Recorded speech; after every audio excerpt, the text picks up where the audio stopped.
रंगों की भूमि, रागों की दुनिया। भारत की कला संस्कृति सिर्फ परंपरा नहीं है, बल्कि एक जीवित धरोहर है जो पीढ़ियों को जोड़ती है। यही वजह है कि हफ्ते दर हफ्ते हम आपके लिए लेकर आते हैं भारत की कला संस्कृति को समर्पित ये बेहद खास कार्यक्रम रंग तरंग। मैं हूं जया सिन्हा और आपका बहुत बहुत स्वागत है रंग तरंग के इस खास अंक में, जो कि हर धुन की अपनी एक अलग कहानी होती है, हर कला की अपनी एक अलग साधना होती है। यहाँ पे तो हर एक शिल्प के पीछे छुपी है सदियों की साधना। यही तो वजह है कि ये रंग तरंग हम समर्पित करते हैं हमारे कलाकारों को, हमारे कला साधकों को। तो देर कैसी, आइए शुरुआत करते हैं कार्यक्रम की। भारत के त्योहार आज सिर्फ भारत में ही नहीं मनाए जाते, बल्कि पूरी दुनिया में पूरे जोश और उल्लास के साथ मनाए जाते हैं। ये भारत के त्योहार हैं जो सीमाओं से परे सभी दुनियावासियों को एक सुर में पिरोते हैं। ऐसा ही तो एक त्योहार है दीपावली, जिसकी रोशनी, जिसकी खुशियाँ आज पूरे विश्व में बिखरती हुई नजर आ रही हैं। यूनेस्को द्वारा अपनी अमूर्त सांस्कृतिक धरोहर की सूची में दिवाली को शामिल किया गया है। आज वैश्विक मंच पर भारत की सांस्कृतिक पहचान और भी मजबूती के साथ लगातार बढ़ती हुई नजर आ रही है। बुराई पर अच्छाई की जीत वाली दीपावली अब सिर्फ भारत की सांस्कृतिक पहचान नहीं, बल्कि मानवता की अमूल्य धरोहर बन गई है। यूनेस्को द्वारा दीपावली को अमूर्त सांस्कृतिक विरासत में शामिल किए जाने से इस त्योहार की रोशनी अब वैश्विक मंच पर भी जगमगा उठी है।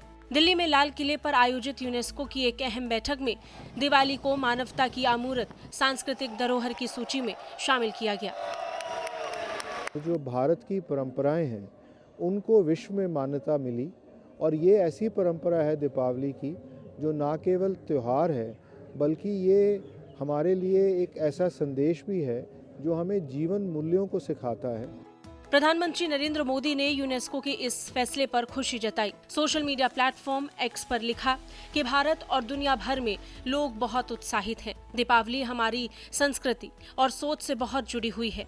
ये हमारी सभ्यता की आत्मा है। ये रोशनी और धर्म का प्रतीक है। दीपावली का यूनेस्को की अमूर्त विरासत सूची में जुड़ना इस त्योहार की वैश्विक लोकप्रियता को और बढ़ाएगा। प्रभु श्री राम के आदर्श हमें सदा मार्ग दिखाते रहें।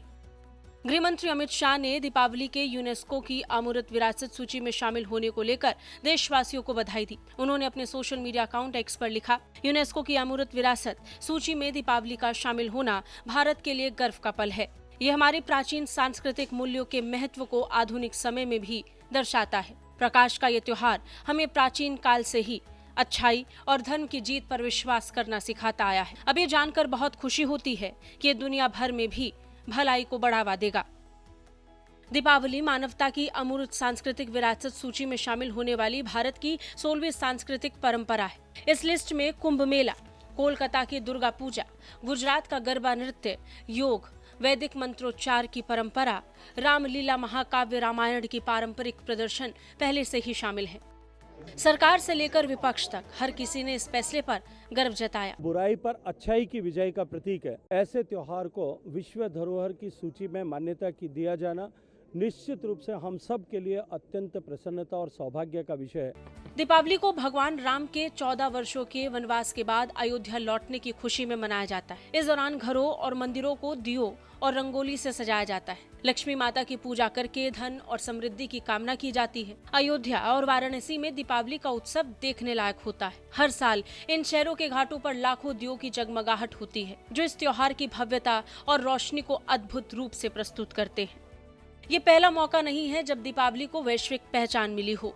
हर साल भारत ही नहीं, विदेशों में भी धूमधाम से त्योहार मनाया जाता है। Singapore, Malaysia, Mauritius, Trinidad and Tobago और फिजी जैसे देशों में भी दीपावली पर सार्वजनिक अवकाश होता है। यूनेस्को की इस मान्यता के बाद दीपावली भारत की विरासत से आगे बढ़कर पूरी मानवता की साझी संस्कृति का प्रतीक बन गई है। दिल्ली से सुयश के साथ bureau report, DD news. Journeying through the Himalayas एक बहुत ही अनूठी प्रदर्शनी का आयोजन किया गया राजधानी दिल्ली के ट्रैवनकोर पैलेस में। ये थी भारत की सांस्कृतिक यात्रा। कैसे आज युवा कठिन रास्तों पर, ऊंची पहाड़ियों पर रोमांच की तलाश करते हैं। कैसे इन तस्वीरों के जरिए उन्होंने प्रकृति को और भी करीब से महसूस किया। कैसे हम अपने एक जीवन में और प्रकृति के साथ एक बैलेंस बना सकते हैं। ये सब कुछ जाना इस अनूठी प्रदर्शनी में। आइए आपको भी ले चलते हैं इसमें।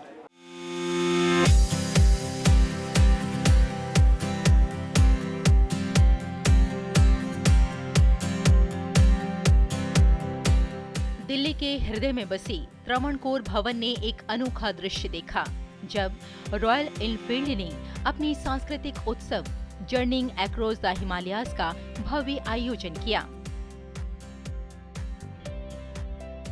यह उत्सव मोटरसाइकिलों का प्रदर्शन नहीं था, बल्कि हिमालय की आत्मा को महसूस कराने वाली एक जीवंत सांस्कृतिक यात्रा थी।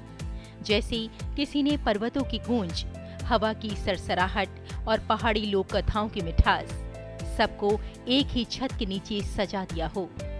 कार्यक्रम में उन यात्राओं की तस्वीरें, कहानियां और अनुभव शामिल थे जो साहस, रोमांच और प्रकृति से जुड़ाव का एक गहरा संदेश देती है।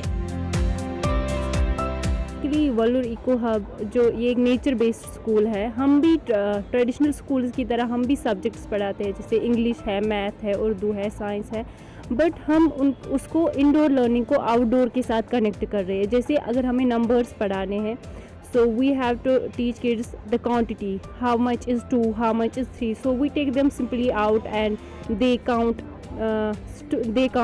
stones, they count sticks, they count leaves.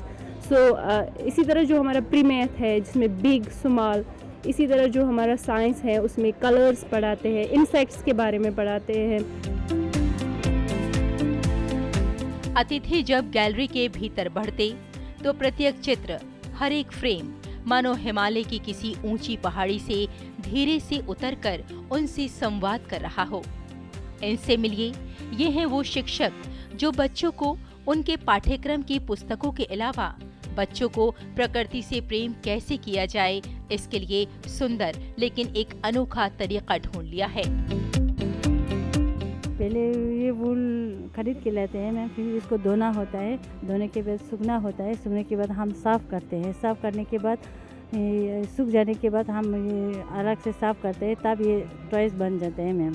बहुत अच्छा लग रहा है। अभी तो मैं सीख रही हूँ, अभी स्टार्ट किया है। हम ये वुलन स्नो लेपर्ड बना रहे हैं और ये मैं उसका सर बना रही हूँ अभी। इस आयोजन के माध्यम से सिर्फ यात्राओं का जश्न नहीं मनाया गया, बल्कि उस अदम्य मानव आत्मा को सलाम किया जो नई राहें खोजने का साहस रखती है, जो कठिन रास्तों में भी रोमांच ढूंढ लेती है और जो प्रकृति के साथ कदम से कदम मिलाकर जीवन की एक नई परिभाषा लिख देती है। और हिमालय की ऊंची चोटियां जहां हाथ थामने को झुक जाते हैं, वहीं पहाड़ों की महिलाएं अपने कोमल हाथों से ऊन को सपने की आकृतियों में बदल देती हैं। इन महिलाओं के बनाए खिलौने सिर्फ खेल की वस्तु नहीं, बल्कि हर धागे में मेहनत, धैर्य और परंपरा की गर्माहट समेटे हैं।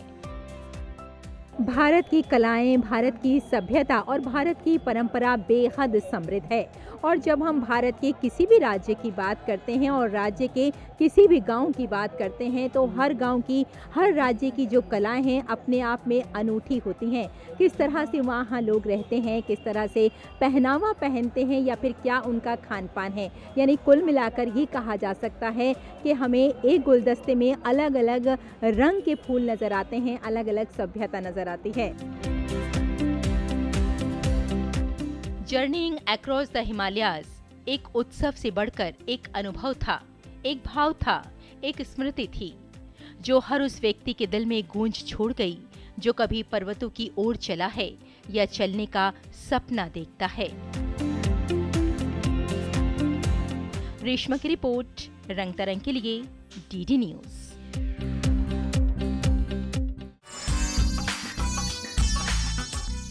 आज आप जब भी बाजार में जाते हैं तो आपकी नज़र सिर्फ उन सिंथेटिक फाइबर्स पर ही पड़ती है। आइए आपको ले चलते हैं एक बेहद खास उत्सव में, एक बेहद अनूठी प्रदर्शनी में, जहां पर आपको हम मिलवाते हैं हमारे देश के सबसे ज़्यादा नज़रअंदाज किए गए नेचुरल रिसोर्स से। एक ऐसा फाइबर जो हमारे देश में सबसे ज़्यादा मिलता है लेकिन सबसे कम लागत में है और सबसे ज़्यादा इसको नज़रअंदाज किया जाता है। भारत का अपना शुद्ध देसी देसी ऊन। हमें इस वक्त एक देसी ऊन फेस्टिवल में, जहां पर देश के कोने कोने से उत्पादक, चरवाहे, किसान आए हुए हैं अपने उत्पाद को लेकर, देसी ऊन को लेकर। और देसी ऊन की इतनी ज़्यादा किस्में आपको यहाँ पर मिलेंगी। देसी ऊन का उपयोग कितनी अलग अलग वैरायटीज़ में किया जा सकता है जो आपने कभी सोचा भी नहीं होगा, उसकी झलक आपको नज़र आएगी इस देसी ऊन फेस्टिवल में।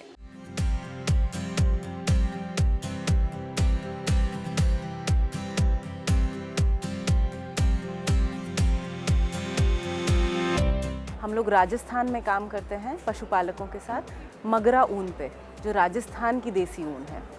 और हम देसी ऊन कलेक्टिव का पार्ट हैं, जो देश भर में जितनी भी संस्थाएं, जितने भी स्टार्टअप्स, इनोवेटर्स देश की लोकल देसी ऊन पे काम कर रहे हैं पशुपालकों के साथ। ये कलेक्टिव उन सबका एक तरीके से we come together to raise awareness.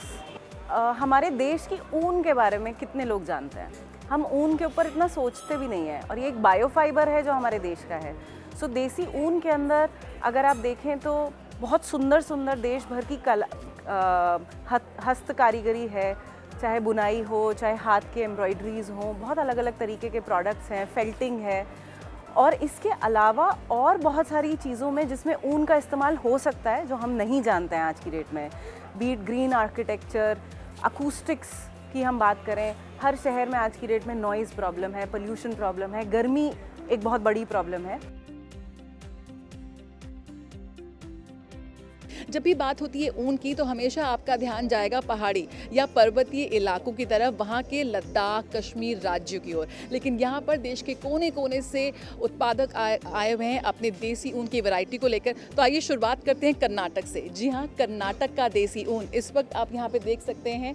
यहाँ पर जिस तरह से डेक्कन में किस तरह से ऊन से काम किया जाता है उसकी एक झलक यहाँ पर दिखाई गई है। कैसे ऊन से अलग अलग उत्पाद बनाए गए हैं वो भी आप देख सकते हैं। आप बताइए अब क्या कुछ लेकर आए हैं और डेक्कन की कैसे आप देसी ऊन यहाँ पर प्रदर्शित कर रहे हैं? ये हमारा प्रोडक्ट से पूरा वो नेचुरली डाई होता है, मतलब वो अलग अलग सीजन्स में अलग अलग कलर आता है। वो 57 शेड्स आता है। वो इसका मतलब वो सब कलर हम यूज़ करके अलग अलग वो शपट कम्युनिटी के साथ काम किया है, क्राफ्ट किया है। वो अब देख सकता है एक नीडल फेल्टिंग बोल के एक अलग ही टेक्निक है और वेट फेल्टिंग बोल के अलग ही टेक्निक है। कर्नाटक के आपको उत्पाद दिखाए और यहाँ पर बद्रीनाथ से आई भी हैं महिलाएं, और क्या कुछ वो लाई हैं आप देख सकते हैं। इतना बेहतरीन सामान यहाँ पर आपको मिल रहा है बद्रीनाथ से। यहाँ पर क्या कुछ आप लाए हैं, क्या कुछ आप यहाँ पे इस प्रदर्शनी में प्रदर्शित कर रहे हैं? सर पहले तो मैं बता दूं आपका धन्यवाद, बहुत बहुत धन्यवाद। मैं श्रीमती नंदी राणा हूं और हम नीति माणा घाटी लूम्स से आ रखे हैं। और वहाँ के जो ओरिजिनल ऊन के हम जैसे टोपी हो गई, सॉक्स हो गए, सॉल्स हो गए, स्टॉल्स और दन हो गया, और चुटका जिसको हम भाषा में चुटका बोलते हैं, ये बड़ी बड़ी चीज़ें होती हैं चुटका। और ये पंखियाँ हो गई, ये सॉलें हो गई, स्वेटर हो गई, आसन, ये सारी चीज़ हम अपने हाथ से बनाते हैं और उसी के लेके हम आज दिल्ली में आए हैं।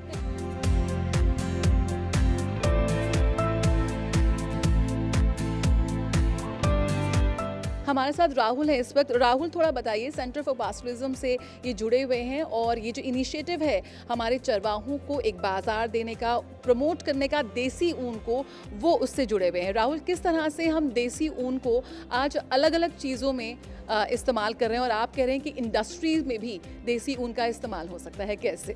हाँ, बिल्कुल सही है कि हम लोग क्राफ्ट के साथ काम करते हैं, हेरिटेज के साथ काम करते हैं, लेकिन ऊन इतना अच्छा मटेरियल है जो फ्यूचर फैब्रिक भी बन सकते हैं। इंडस्ट्री में thermal insulation, acoustic insulation, packaging, इसका फ्लेमेबिलिटी बहुत हाई टेम्परेचर में आग नहीं लग जाता है।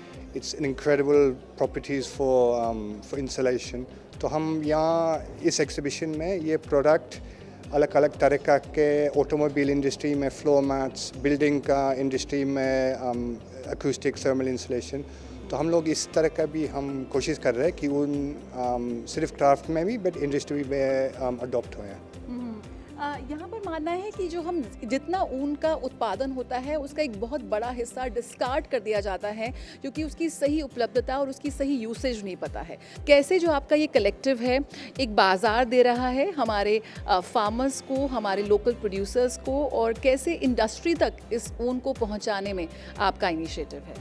तो जैसे हम लोग टाटा मोटर्स के साथ हम डिस्कशन चल रहा है। एक ऑर्गेनाइजेशन है इकोफेल्ट जो हमारे साथ ये प्रोटोटाइप्स डेवलप कर रहा है। और गवर्नमेंट के साथ भी काम कर रहे हैं क्योंकि जो सप्लाई चेन है पास्टरिस्ट है वो हर अलग अलग जगह में है, पार में है, डेजर्ट में है, तो उसका इन्वेस्टमेंट में बहुत ज़रूरी है इन दी शेयरिंग, कार्डिंग, स्कारिंग, वो सिस्टम्स और इन्वेस्टमेंट हो चुका है। तो इंडस्ट्री ज़रूर इसको अडॉप्ट करेंगे क्योंकि पूरा दुनिया सिंथेटिक्स के सब्स्टिट्यूट करने के लिए नेचुरल फाइबर्स ढूंढ रहा है, और ऊन हमारा डोर स्टेप में इतना अबंडेंस है और इतना मैजिकल मटेरियल है, तो इसी हिसाब से हमारा काम चल रहा है।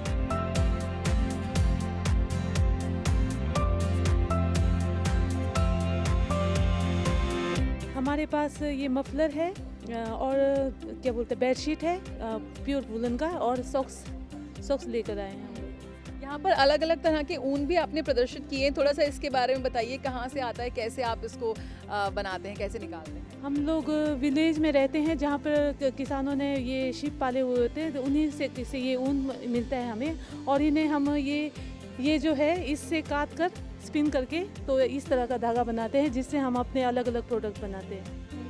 तो आप देख सकते हैं कि कैसे जो ये पारंपरिक तकनीक है काटने की और बुनाई की वो भी यहाँ पर प्रदर्शित की गई है। कैसे एक जो पहले रॉ ऊन होता है उसे सीधा निकाला जाता है भेड़ों से और फिर उसे काट कर किस तरह से इस धागे में तब्दील किया जाता है, वो पूरे प्रोसेस को, उस पूरी प्रक्रिया को आप इस ऊन फेस्टिवल में महसूस कर सकते हैं, देख सकते हैं। और उसके बाद ये ऊन किस तरह से इतने सुंदर मफलर में तब्दील होता है जो आपको दिल्ली की सर्दी में बचाएगा, इसका भी एक बहुत ही खूबसूरत नमूना यहाँ पर प्रदर्शित किया गया है। तो मौका मिले तो जरूर आइए इस ऊन फेस्टिवल में।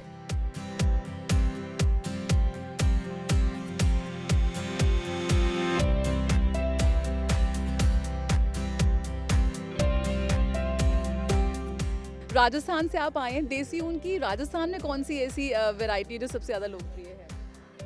राजस्थान में सबसे ज़्यादा शीप वूल फाइबर, कैमल वूल फाइबर, और हमारे पास प्रोडक्ट मल्टी यूटिलिटी प्रोडक्ट है, जैसे आईपैड स्लीव्स है, लैपटॉप कवर है, वॉलेट्स हैं।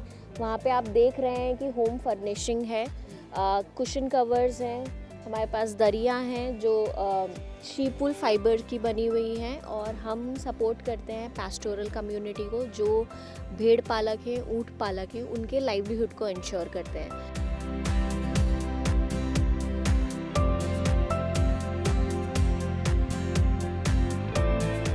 हम देसी ऊन में बहुत सारे प्रोडक्ट लेके आए हैं। हम 3 साल से यहाँ पे आ रहे हैं और हमारे लिए बहुत सरप्राइज़ मेला होता है, और हम 1 साल तक इसका वेट करते हैं कि ये मेला आए और हम यहाँ पे अपनी स्टॉल लगाएं।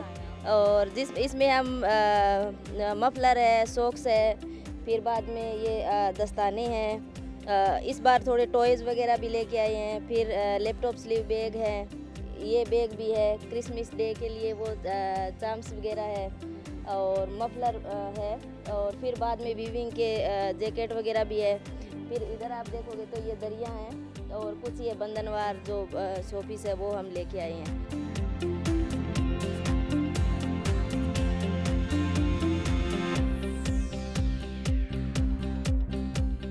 बहुत अच्छा एक्सपीरियंस रहा। I bought some pashmina hat and some socks and some yak, so it was pretty unique.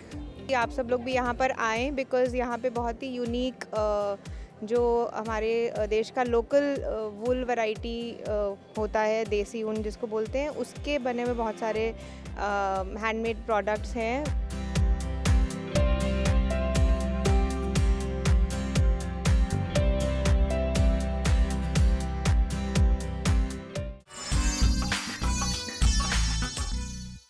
Vande Mataram ने पूरे किए हैं 150 वर्ष और इस पे संसद से लेकर देश की सड़कों तक हमने बेहद खास आयोजन देखे। इसी कड़ी में गांधी दर्शन में खास कार्यक्रमों का आयोजन किया गया, जहां पर युवा कलाकारों ने अपनी ऊर्जा से, अपनी प्रतिभा से देशभक्ति का एक अलग ही अंदाज पेश किया। कला के माध्यम से हमें देखने को मिले भारत के विभिन्न रंग।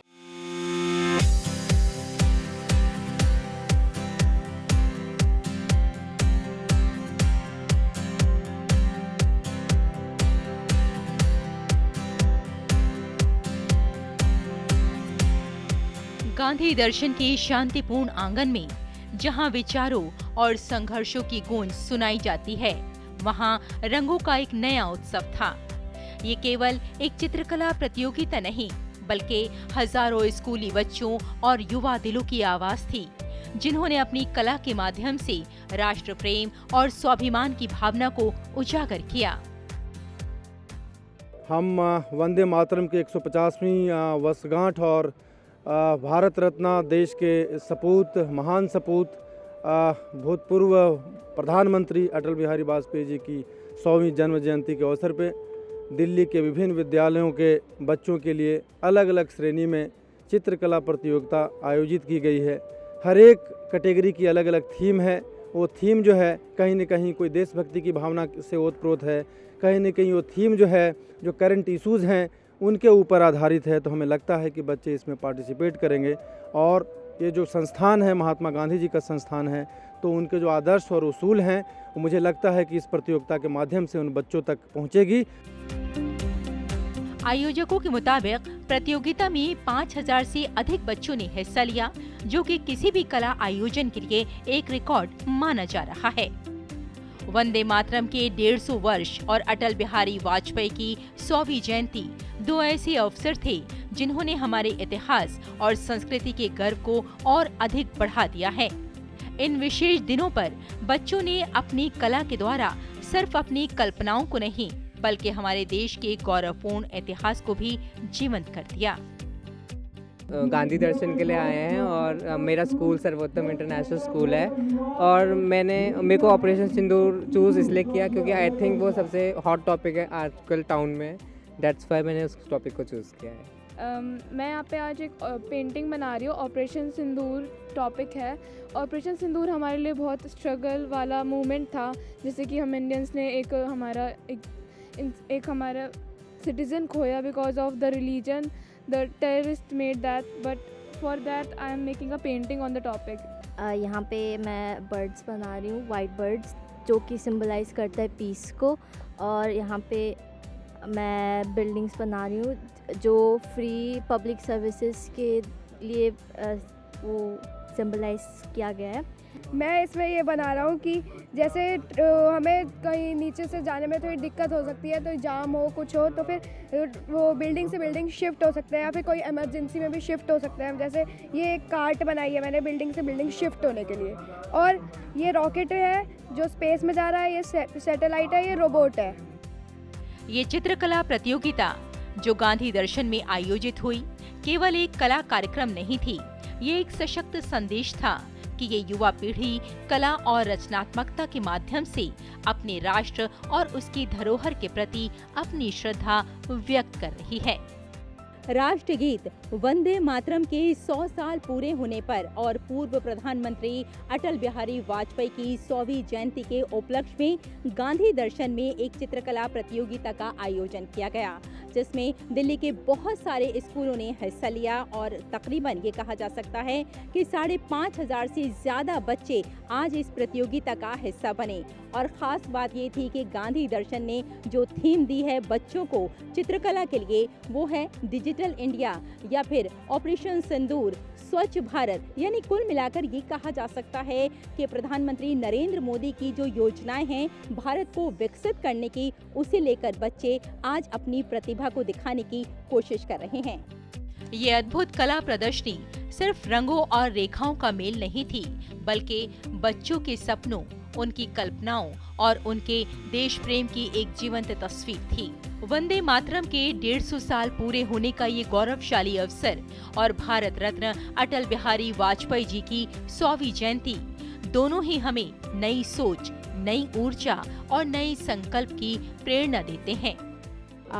आज यहाँ गांधी दर्शन है, अटल बिहारी जी का 100वां जन्मदिन, जिसके प्रयास में कि हम यहाँ बच्चों को लेकर आए हुए हैं और हमारे बच्चे जो हैं बहुत ज़्यादा आर्ट में दिलचस्पी रखते हैं और एक बहुत अच्छा आयोजन यहाँ पर किया गया है। 150 साल वंदे मातरम के पूरे होने की खुशी में ये यहाँ प्रोग्राम हो रहा है। उसके लिए मेरी सिस्टर आई हुई है, उसने बहुत तैयारी भी की है, उसे आर्ट में बहुत ज़्यादा दिलचस्पी भी है।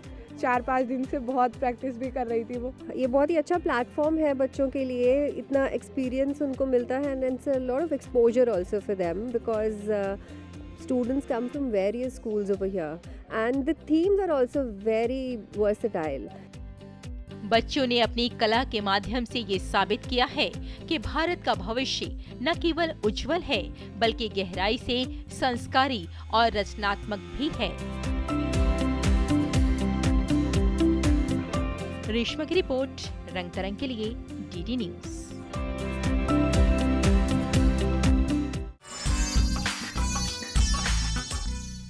भारत के हर रंग में, हर तरंग में वो विविधता है, वो विशेषता है जो शायद आपको कहीं नहीं मिलेगी। ये विविधता ही हमारी एकता की सबसे मजबूत पहचान है। तो कला के किसी न किसी रूप से आप खुद को ज़रूर जोड़े रखें, क्योंकि यही आपकी मुलाकात आपसे यानी कि खुद से कराती है। रंग तरंग के आज के इस अंक में इतना ही। मुझे मेरी पूरी टीम को दीजिए इजाज़त। नमस्कार।